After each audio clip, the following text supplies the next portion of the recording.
It's right around 1 a.m. on what is now Friday, October 3rd, 2025. I've been sitting here quietly trying to get some work done for the last 3.5 hours now. And the shithole lowlife trash bags who spend their entire trash bag lives standing out on the street corners around this building complex, screaming and shouting and behaving like a bunch of filthy animals, are standing out on the sidewalk right now, behaving like a bunch of filthy animals. And what they're doing is blasting music. And it's 1 a.m.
That sounds a lot like the pedophile who lived next door to me for 3 years in Unit 88.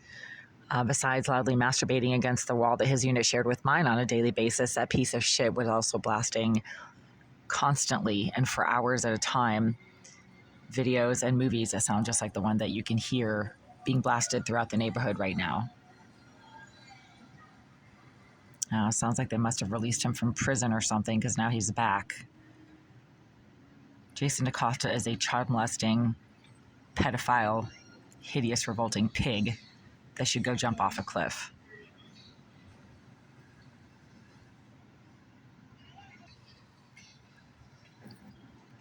Apparently, he lives on the second or third floor of the building across the street.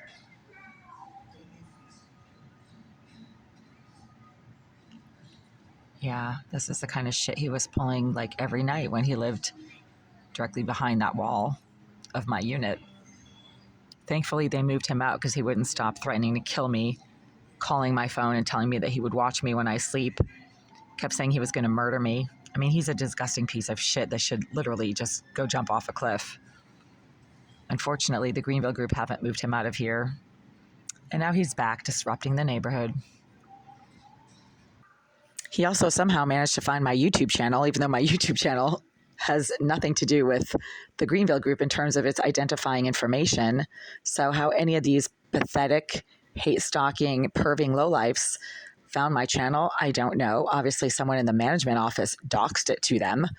And now DaCosta, the pedophile pig, won't stop commenting on my videos. First, he was commenting as somebody named Kevin, which was also the name of his Wi-Fi network for the 3 years that he lived next door. That was always the one Wi-Fi network that was at the top of my list of available Wi-Fi networks.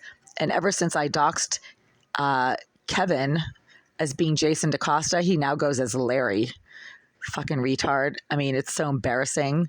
These stupid rejects that the Greenville group houses in large numbers are so stupid. They don't realize that everything they do is painfully obvious, and they're not fooling anyone.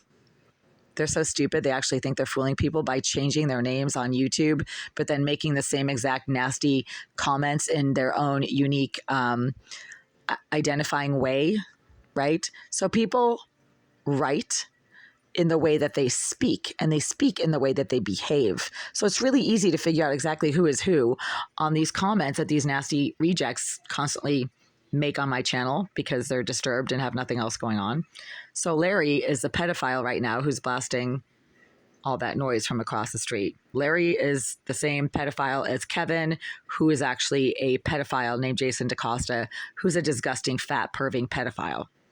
Did I say pedophile? Yeah, he's not the only one around here. Jasmine Arizari is also a pedophile, and I suspect that the violent pig directly below 76, who gets violent whenever I happen to watch any kind of a movie that might happen to have kids in it, such as, I don't know, Home Alone or Hocus Pocus, like these great, like awesome movies have been around forever, like holiday movies. I just love those movies. But they seem to think that if I'm watching them, I'm somehow a pedophile like them. Yeah, hardly. But they wish. Too bad for them.